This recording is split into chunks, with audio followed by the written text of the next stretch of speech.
Bonjour à toutes et à tous, je m'appelle Lucie Marchal, je suis chargée de mission égalité au CNRS Rhône-Auvergne et comme l'a dit Florence, j'anime un réseau de correspondantes égalité en laboratoire qui est constitué aujourd'hui d'une centaine de personnes. Donc on est très fiers de ça et je suis là pour vous parler de la menace du stéréotype, donc ça va être un petit peu comment les stéréotypes peuvent influencer nos performances à la fois au travail et aussi au cours de nos études. Donc dans un premier temps, on va définir ensemble ce qu'est les stéréotypes avec un focus stéréotype de genre et puis ensuite on verra ce concept-là, ce mécanisme cognitif qui est la menace du stéréotype. Donc déjà, avant de vous donner des éléments de définition, ce qu'il faut bien comprendre, c'est que à chaque instant, le cerveau humain il est mitraillé par tout un tas d'informations qui lui viennent de ses sens, donc des informations visuelles, auditives, olfactives, et il ne peut pas, notre esprit conscient, analyser toutes ces informations. Donc c'est notre inconscient qui va prendre en charge ça et qui va simplifier la lecture de notre environnement en catégorisant les informations qui lui parviennent. Et cette catégorisation, elle va se faire avec les objets, les personnes et les concepts qui nous parviennent. Là, par exemple, j'ai plein de visages en face de moi. Mon esprit conscient ne peut pas analyser tous ces visages, donc c'est mon inconscient qui va venir classer toutes ces informations dans des petites boîtes. Éléments de définition. Donc les stéréotypes, ça va être un ensemble de caractéristiques attribuées à un groupe social. Ces caractéristiques, elles peuvent être réelles ou supposées, et elles sont souvent caricaturales. Donc, comment vont fonctionner les stéréotypes par rapport à cette classification des informations? C'est qu'ils vont opérer comme un filtre. Donc quand on va venir catégoriser notamment les personnes, puisque pour les objets et les concepts, ça va être moins clair. Pour les personnes, ça va faire un filtre dans cette attribution des caractéristiques, justement. Donc imaginons qu'on a des boîtes dans la tête avec la boîte femme, la boîte personne âgée, la boîte jeune, la boîte parisienne, etc., etc. Et donc, les stéréotypes, ils vont filtrer les informations qu'on va attribuer à ces catégories et ces groupes sociaux. Un exemple qui est très connu et qu'on retrouve beaucoup dans nos domaines scientifiques, ça va être le stéréotype qui dit que les femmes et les filles sont nulles en mathématiques, ou du moins elles sont moins bonnes que les hommes. Et on va voir comment tout ça, ce stéréotype-là précisément, peut impacter nos performances. Alors qu'est-ce qui se passe? Comme je vous le disais, dans un premier temps, on va percevoir une information, hop, on va la catégoriser dans cette petite boîte, si on garde cette métaphore, et ensuite on va lui inférer des caractéristiques qu'on va considérer de manière implicite comme partagées par l'ensemble de la catégorie. Est-ce que là, pour identifier un petit peu tous et toutes de quoi on parle, est-ce que vous avez des exemples de stéréotypes de genre à partager? Je ne sais pas si moi je l'aurais visu sur le chat, mais je ne sais pas s'il y en a un déjà. Oui. Mais du coup, si vous voulez qu'on identifie ensemble un petit peu certains stéréotypes de genre pour qu'on voit de quoi on parle, est-ce que vous avez des exemples? Ou pas forcément de genre d'ailleurs. Moi, je vais dire quelque chose parce que ça m'est arrivé récemment avec un plombier, donc qui m'avait fait une blague vraiment drôle. Et après, j'ai dit, ah non, mais je ne pourrais pas faire une blague. Et il m'a dit, ah, mais c'est vrai que vous n'êtes pas blonde. Ah ouais, très classique, vraiment très très classique. Donc pour les personnes à distance qui je pense n'ont pas entendu, c'était un stéréotype par rapport au fait que sur les femmes blondes on va dire. Donc oui, très très classique. Est-ce qu'il y a d'autres exemples? Oui. Peut-être pour les hommes ne peuvent pas faire deux choses à la fois. Oui. Le stéréotype, les hommes peuvent pas faire deux choses à la fois. Oui. D'autres stéréotypes?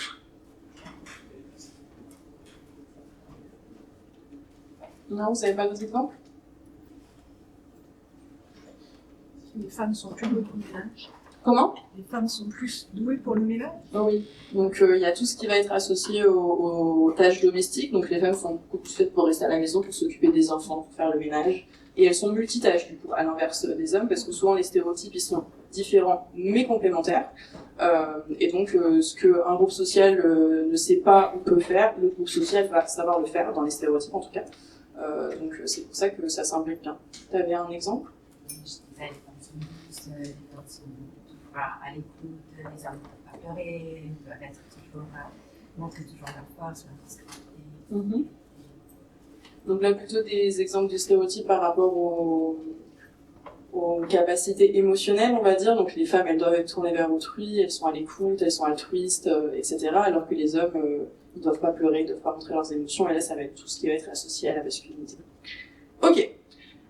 Donc, ça nous fait déjà pas mal d'exemples, et là on va voir comment ils sont intériorisés, ces stéréotypes. Ces stéréotypes, ils sont intériorisés au cours de la socialisation. Donc la socialisation, ça va être l'ensemble des processus par lesquels on va intérioriser tout un système de normes et de valeurs qui vont régir notre vie sociale. m'asseoir parce que je sens que je bloque la vue en fait. Cette socialisation, elle va construire notre identité psychologique et sociale, et par sa socialisation, on va aussi incorporer des normes de féminité et de masculinité. Et par cette incorporation de féminité et de masculinité, on va aussi incorporer l'idée de complémentarité des rôles sexués. C'est-à-dire que les hommes et les femmes sont différents, mais complémentaires. Et ça, c'est très important parce que c'est vraiment toute l'idéologie sexiste qui va se baser là-dessus, sur cette idée de complémentarité pour renforcer la norme hétérosexuelle. Et donc cette socialisation, elle va intervenir dans plein de sphères différentes, notamment les parents, la famille, ou en tout cas les personnes qui s'occupent de l'enfant, les pères, à l'école, les livres, les films, les médias, et ensuite le monde du travail, parce qu'on a deux socialisations, la socialisation primaire, qui est plutôt pendant l'enfance et l'adolescence, et la socialisation secondaire, qui va plutôt intervenir dans le monde du travail. Et elles peuvent être alignées ou pas alignées, parce que souvent dans la socialisation secondaire, on va apprendre des choses différentes qui vont venir nier ce qu'on a intériorisé dans la socialisation primaire. Alors, pour redonner plus de précision sur la socialisation, qu'est-ce qu'elle va créer chez nous? En fait, elle va nous transformer en êtres sexués, c'est-à-dire en des êtres différents en fonction de notre sexe. Parce que pour le rappel, je pense que toutes les personnes ici le savent déjà, mais en neurosciences, depuis déjà très longtemps, on sait que le cerveau homme et le cerveau femme, il n'y a pas plus de différence entre un cerveau masculin et un cerveau féminin qu'entre deux cerveaux féminins ou entre deux cerveaux masculins. Donc, en termes de biologie, en termes de différence cérébrale, il n'y en a pas. Cette socialisation-là, elle va être précoce, continue et multiforme. Précoce parce qu'elle intervient très très tôt. Il y a des études qui ont montré qu'on ne portait pas de la même manière un nourrisson garçon et un nourrisson fille. On va pas les nourrir de la même manière, même nourrisson, donc ça arrive très très tôt. Elle est continue parce qu'elle est présente tout au long de la vie. Et elle est multiforme parce que, comme on l'a vu, elle arrive dans plein de sphères différentes et elle peut être à la fois implicite et explicite. Implicite à travers par exemple toutes les images qui nous parviennent chaque jour, les images de publicité dans les dessins animés, etc., les affiches. Et aussi explicite à travers les règles explicitées verbalement, comme par exemple on a dit t'es un petit garçon, bah non tu vas pas pleurer, t'es un petit garçon, il faut pas pleurer, ou bah non tu vas pas faire de la danse, tu vas faire du foot, etc., etc. Je caricature, mais ça va être des phrases comme ça qui vont être aussi explicitées dans les rôles, tu es dans une case et c'est comme ça que ça doit se passer. Et cette socialisation de genre, elle va rendre difficile la perception du caractère construit des différences femmes-hommes. Et ça c'est très important parce que justement cette socialisation elle est tellement précoce, tellement continue et tellement multiforme qu'on va avoir l'impression que ces différences, elles sont naturelles, alors qu'en fait, elles sont acquises. Il n'y a pas de l'ordre de l'inné. Un exemple que j'aime bien donner sur la socialisation, c'est l'exemple de la différence des vêtements. La différence des vêtements, elle va instaurer une barrière symbolique entre les hommes et les femmes, entre les petits garçons et les petites filles. Ça va fabriquer des corps différenciés dans le sens où une petite fille, par exemple, qui va jouer dans la cour avec une robe, des ballerines et peut-être un sac en bandoulière, alors qu'un garçon va être habillé en jogging et en basket, on va pas se mouvoir de la même manière dans l'espace public ou dans les espaces communs, on va pas jouer de la même manière, on va pas marcher de la même manière, et c'est en ça que la socialisation, c'est une incorporation, c'est qu'elle va fabriquer des corps différents. Et ça, typiquement, c'est purement implicite. Est-ce que c'est clair là-dessus? Super. Alors, là, c'est une étude de la Women Initiative Foundation qui a été faite en 2018 qui nous disait que les femmes étaient perçues comme intuitives, rigoureuses, à l'écoute et polyvalentes, alors qu'à l'inverse, les hommes étaient perçus comme logiques, stratèges et carriéristes. Donc là, déjà, on voit un petit peu deux pôles se dessiner. Un pôle un petit peu plus émotionnel, comme on l'a dit tout à l'heure, avec à l'écoute et intuitive, et aussi polyvalente. Je sais pas si vous voyez un peu l'image de la femme abeille qui s'occupe des enfants, du ménage, de la liste de courses, etc. Et les hommes plutôt le pôle professionnel et aussi intellectuel avec logique, stratège et carriériste. Dans les normes de féminité, on va valoriser les valeurs d'altruisme, de coopération. Les femmes doivent être tournées vers autrui. Et chez les hommes, on va plutôt valoriser tout ce qui est valeurs d'ambition, de compétition. Les hommes doivent être dans l'action et dans la prise de décision. Et j'ai souligné le doigt, on va voir pourquoi. Les stéréotypes de genre, ça va être un outil de justification des rôles sociaux. Donc comme je vous le disais, la socialisation, elle nous fait intérioriser ces stéréotypes extrêmement jeunes. Et du coup, derrière, quand on va être confronté à une situation, on va vouloir justifier le fait que, si, les femmes, elles doivent moins travailler parce qu'elles doivent s'occuper des enfants et du foyer. Donc ça va venir aider cette idéologie-là et venir justifier la différence d'assignement en termes, par exemple, de privé et professionnel, si on reste dans ce domaine-là. Et ces stéréotypes de genre, ils sont aussi prescriptifs. C'est-à-dire qu'une petite fille, elle n'est pas douce, elle doit être douce. Et un petit garçon, il n'est pas actif, il doit être actif. Et si jamais un petit garçon, par exemple, est doux, est très émotionnel, aime le rose, a envie de jouer avec des poupées, et ben, il va y avoir un effet boomerang, on va se prendre beaucoup plus de réflexion, voire de la violence, quand on ne respecte pas ces normes-là de féminité et de masculinité. Et ça, c'est des choses qu'on retrouve aussi dans les violences sexistes et sexuelles. Par exemple, le harcèlement de rue, un stéréotype qui est bien connu, c'est que voilà, les femmes doivent être dociles et doivent être à disposition des hommes. Quand on est dans la rue et qu'on subit du harcèlement de rue, quand on dit rien, on n'a pas forcément de surviolence derrière. Mais quand on va venir réagir, et donc contrer ce stéréotype qu'on est docile et qu'on se laisse faire, on va se prendre une double violence par-dessus, se faire insulter, etc. Et c'est ça aussi l'effet boomerang, c'est on n'est pas à l'endroit où on est censé être, et du coup, hop, on va subir plus de violences sexistes. Ou homophobes, etc. Parce que, par exemple, les petits garçons qui sont pas dans les normes de genre de masculinité, c'est souvent associé à de l'homophobie. Alors, les stéréotypes. Donc on l'a vu, ça va être des surgénéralisations. Ils vont être caricaturaux, évidemment, et ils vont ignorer la complexité individuelle qu'il y a au sein des groupes. Parce qu'évidemment, il y a 1000 façons d'être femme, 1000 façons d'être homme, 1000 façons d'être non-binaire, etc., etc. Et les stéréotypes, ils vont venir simplifier à l'extrême ces catégories pour qu'on ait une image assez unique de chaque groupe social. Et en fait, même si on est en profond désaccord avec ces stéréotypes, par exemple, même si on est persuadé que les hommes peuvent être tout à fait sensibles et que les femmes, elles ont leur place en science, eh ben, ces stéréotypes, ils sont ancrés dans notre mémoire à long terme. Et comme ils sont ancrés dans notre mémoire à long terme, parce qu'on les a perçus depuis petit et répétés tout au long de notre vie, comme ils sont ancrés dans notre mémoire à long terme, c'est des éléments de notre environnement extérieur qui vont venir les activer, et ça va faire comme un filtre entre nous et la réalité, et ça va influencer nos perceptions des situations, nos prises de décision et donc notre fonctionnement cognitif. Donc si on récapitule, les stéréotypes, ça va être une simplification de catégorisation. Donc notre cerveau il catégorise, le stéréotype il va venir filtrer cette catégorisation. Donc à la base c'est pour simplifier la réalité, mais ça va venir la biaiser. Les stéréotypes ils vont permettre de formuler rapidement des prédictions. Ils vont orienter donc nos prises de décision et nos comportements. Ils vont influencer nos évaluations des situations auxquelles on est confronté. Et ils vont influencer aussi tout notre fonctionnement cognitif. Et ces stéréotypes-là, ils vont aussi modifier le comportement des personnes qui sont victimes de ces stéréotypes. Ils et elles peuvent avoir tendance à adopter des comportements qui vont renforcer ces 10 stéréotypes. Et ça, c'est la menace du stéréotype. Je dis beaucoup le mot stéréotype dans cette présentation. Il n'y a pas de synonyme, en fait, c'est vraiment un concept à part entière. Donc la menace du stéréotype, qu'est-ce que c'est ? C'est que sous l'emprise des stéréotypes, les personnes visées, elles peuvent produire des performances qui sont inférieures à leurs compétences réelles dans un domaine donné. Et on va voir comment et qu'est-ce qui se passe un petit peu au niveau cérébral. On va rester sur le stéréotype, les femmes et les filles sont nulles en mathématiques ou sont moins bonnes que les hommes. On va prendre l'exemple de l'étude de Claude Steele et son équipe qui a été faite en 97. Claude Steele, c'est un pionnier sur la question de la menace du stéréotype. Il y a eu des centaines et des centaines d'études au niveau international depuis, mais elles ont toutes prouvé la même chose. C'est pour ça que j'ai fait le choix de vous présenter cette étude qui est pionnière. Donc Claude Steele, qu'est-ce qu'il a voulu démontrer ? Il a voulu démontrer que dans son étude, les femmes, elles peuvent produire des performances qui sont inférieures à leurs compétences, encore une fois, dans un domaine donné. Donc, qu'est-ce qu'il a fait ? Il a pris les étudiants et les étudiantes de son université, il a fait le premier groupe, donc des groupes mixtes, hommes et femmes. Premier groupe, et il y avait la consigne, vous allez être évalué en mathématiques grâce à un test difficile de mathématiques. Deuxième groupe mixte aussi, même consigne, vous allez être évalué en mathématiques grâce à un test difficile de mathématiques, mais il a ajouté cette phrase. Ce test n'a jamais montré de différence de performance entre les hommes et les femmes dans le passé. Et donc, qu'est-ce qui se passe au niveau des résultats ?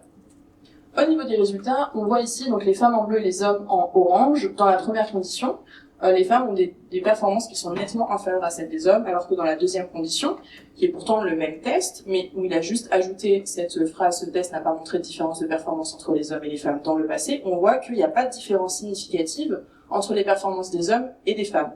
Pourquoi ? Parce que dans cette deuxième condition, cette phrase, elle va venir invalider, rendre inactif le stéréotype sexiste qui dit que les femmes sont nulles en mathématiques. Comme je vous le disais, ces stéréotypes, ils sont ancrés dans notre mémoire à long terme. Et comme ils sont ancrés dans notre mémoire à long terme, c'est les éléments de l'environnement extérieur qui vont venir l'activer, et ici c'est l'exercice de mathématiques qui va activer ce stéréotype. Et bien seulement avec cette phrase ajoutée, ça va venir invalider le stéréotype et donc on va pouvoir avoir accès à des performances qui sont alignées avec leurs compétences réelles.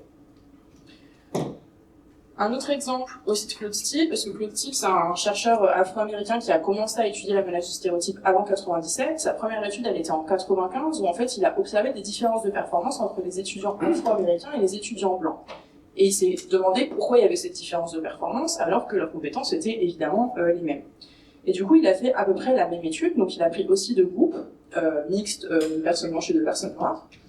Premier groupe, il leur a juste dit, vous allez être évalué avec un test qui va mesurer votre intelligence. Et deuxième groupe, c'est le même test, mais juste il l'a nommé différemment en disant, c'est un test de résolution de problèmes. Et en fait, la première condition, qui est la mesure d'intelligence, ça va activer le stéréotype raciste qui était très présent, j'allais dire était, mais qui est toujours présent, qui dit que les personnes noires sont moins intelligentes que les personnes blanches, et donc les étudiants afro-américains vont avoir des performances nettement inférieures dans la première condition par rapport aux étudiants blancs, alors que dans la deuxième condition, alors que c'est le même test, mais qu'on a juste nommé différemment, et qui n'a donc pas activé le même stéréotype raciste, ils vont avoir exactement les mêmes performances. Est-ce que c'est clair sur cette étude ? Donc, moralité, n'importe quel individu peut faire les frais d'un stéréotype négatif quand la situation s'y prête. Et ça, c'est extrêmement important. C'est le contexte dans lequel on va passer les épreuves, les oraux, qui vont venir influencer sur nos performances. Donc, quand on observe des différences de performance entre les femmes et les hommes, entre les personnes blanches et les personnes noires, par exemple, et ben en fait, elles traduisent des contraintes sociales et culturelles, et c'est le contexte qui va activer ces stéréotypes-là qui vont influencer nos performances.